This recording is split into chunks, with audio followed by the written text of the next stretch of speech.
Halo para netizen-netizenku, selamat datang di channel Kacang ini. Oke, jadi sesuai yang ada di judul atau yang di timeline, hari ini kita bakal bahas tentang yang namanya kaliper atau pala babi Rainbow. Ya, jadi ini adalah kaliper Rainbow yang dimana kita bakalan aplikasikan ke yang namanya Sonic 150R atau bisa dibilang New Sonic 150. Kenapa gue ganti pakai yang Rainbow? Karena setelah memakai kaliper Nissin 4P di Sonic itu, untuk pengereman sih oke-oke aja, normal, aman, jaya, tak ada masalah. Cuman karena dia memiliki ketebalan yang sangat amat ekstrim ya untuk sebuah kaliper, itu jadi kurang enak kalau di Sonic. Kenapa? Jadi Sonic itu karena si garpunya kecil, jadi terlalu geser ke kiri, yang akhirnya jadi kurang stabil lah kalau dibawa ngebut, karena banyak kagak center di tengah mengikuti arah yang sebenarnya, karena kita memaksakan kehendak dari mana kaliper dimasukin ke motor yang kecil gitu. Mungkin kalau misalnya dipakai di Ninja, CBR Old atau motor-motor gede lagi, itu velgnya kan gede-gede, jadi bisa masuk normal aja. Nah, jadi kita langsung bahas aja. Di sini gue beli yang bekas aja, karena untuk beli yang baru gue jujur nggak mampu karena harganya mahal, dan kalau misalnya dijual juga harganya jatuh.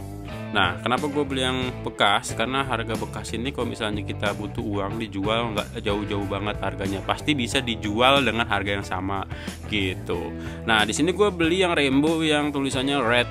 Di sini Rainbow itu memiliki karakteristik yang berbeda daripada si Nissin Samurai 4P, dimana dia sama-sama memiliki 4 piston, cuman di bagian depannya ini dia memiliki diameter yang lebih gede atau yang lebih gede, sedangkan di bagian belakangnya ini memiliki diameter yang lebih kecil. Dan keunggulan dari Rainbow ini atau Rainbow ini, dia memiliki yang namanya satu pin. Nah, ini tuh memudahkan kita untuk yang namanya mengganti kampas. Ini cuma satu pin, jadi nggak ribet untuk ngepas-pasinnya lah, nggak susah lah intinya.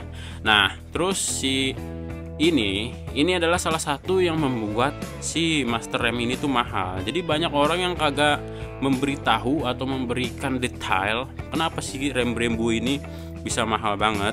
Yang kita tahu atau yang kita pahami sesama bahwa rem ini tercipta atau diciptakan oleh orang Itali, makanya harganya mahal. Tapi nggak segampang itu untuk menciptakan sebuah barang tapi harganya tahu-tahu mahal. Itu nggak jelas banget kan alasan atau dasarnya. Itu kalau kata gue nggak masuk akal. Nah, di sini gue agak sedikit pengen ngasih tahu bahwa di sini tuh gue agak kaget, ternyata dia menggunakan piston yang berbahan dasar karbon. Jadi kenapa si master rem ini, bukan master rem ya, kaliper ini tuh harganya sangat mahal banget, karena dia menggunakan si pistonnya ini nih, bisa dilihat ya. No, warnanya hitam. Ini tuh berbahan dasar karbon, bukan yang namanya plat atau stainless kayak pada umumnya.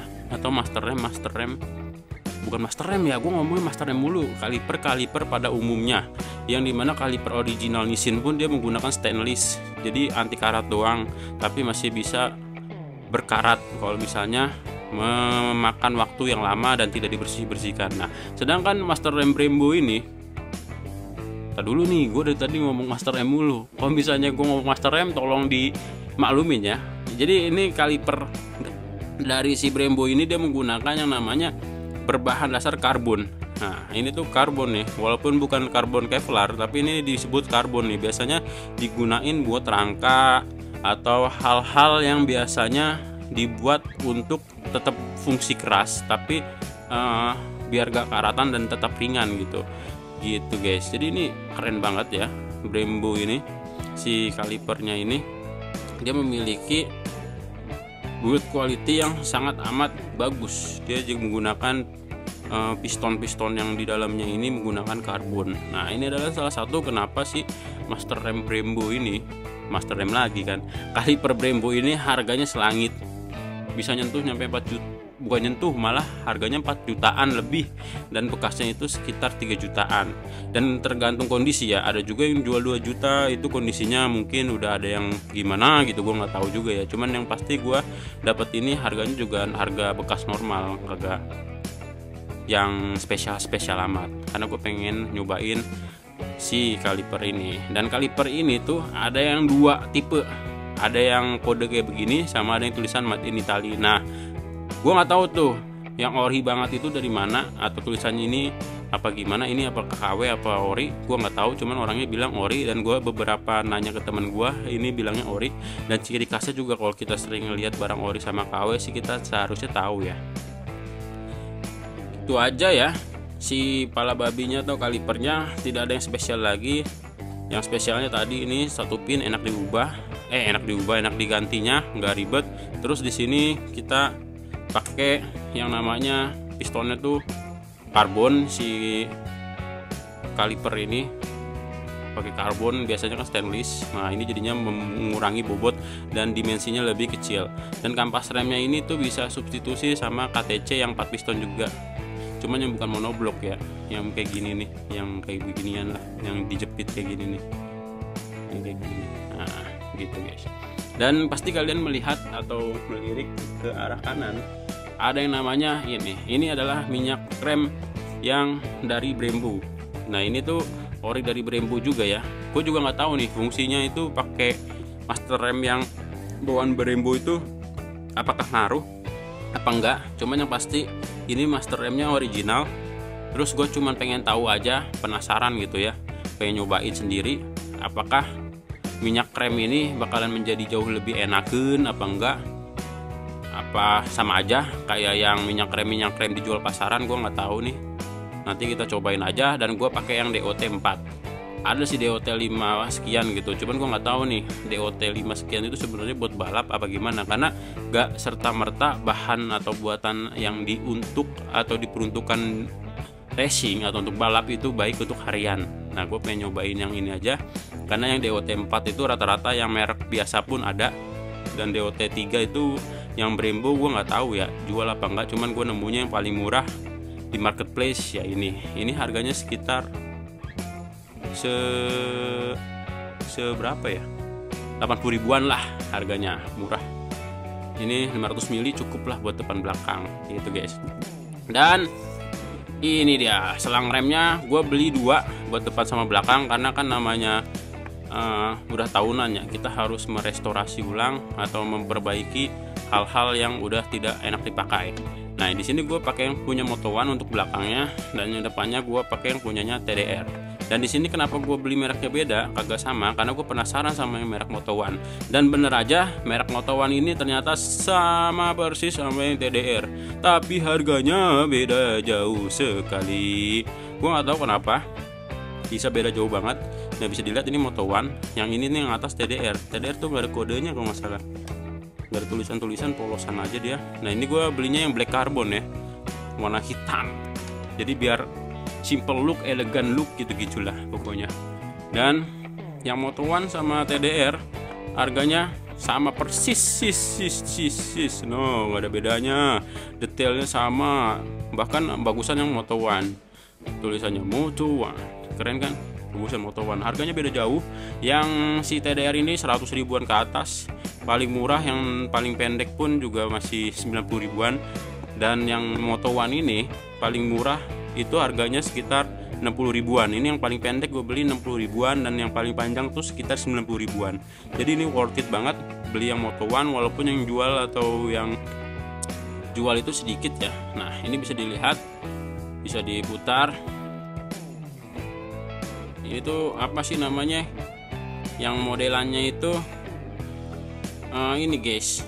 Nah nih, jadi ini kuningan nih ya. Jadi seharusnya kalau pakai kuningan tuh aman.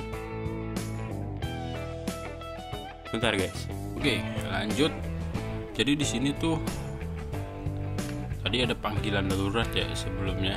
Jadi ini tuh di mana dia menggunakan kuningan ya guys ya.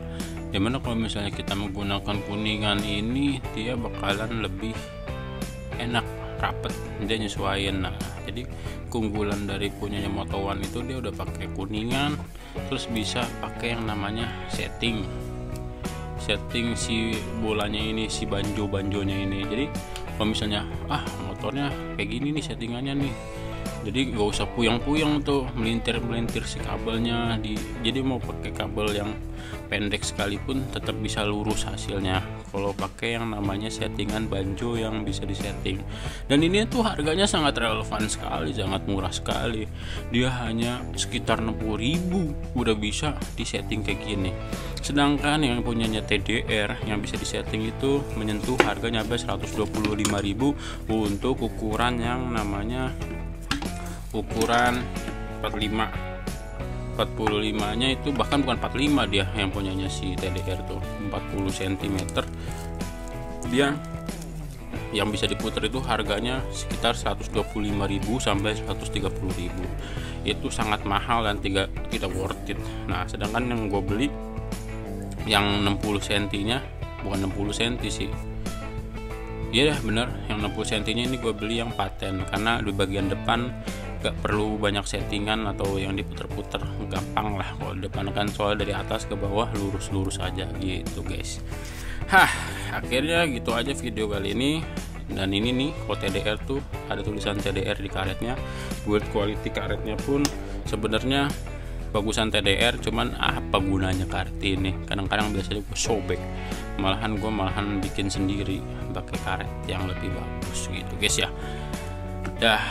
Jadi ini part-part yang gue beli untuk nantinya kita upgrade di Sonic kita gitu guys. Ini ada master rem rainbow sama oli rem rainbow, sama nanti ada lagi satu lagi piringan cakram tapi belum datang barangnya. Jadi yang kita review ini aja dulu. Dan ini nih box-boxnya yang punyanya si Moto One tuh kelihatan sangat murahan, tapi produknya tidak murahan, kardusnya emang sangat murahan, terlihat norak gitu, warna-warni kayak gini. Sedangkan kalau TDR dia lebih keren ya, tapi ya gitu, isinya mah sama aja kan, kita beli barang, beli produknya bukan beli kardusnya buat apa, kardus nggak berguna. Dan ya gitu aja video kali ini. Terima kasih sudah nonton. Kalau misalnya kalian suka video kayak gini, jangan lupa di like. Terus kalau misalnya kalian pengen konten ini atau channel Kacang ini semakin berkembang, jangan lupa di subscribe biar channel Kacang ini makin berkembang. Dan ya gitu aja video kali ini. Gue Dwika Hidayat pamit. Dan kalau misalnya ada kurang-kurangnya atau pengen nanya-nanya, tulis aja di kolom komentar, karena terkadang gue juga suka ngebales-balesin komen kalian. Oke, sampai jumpa di next video. Bye bye.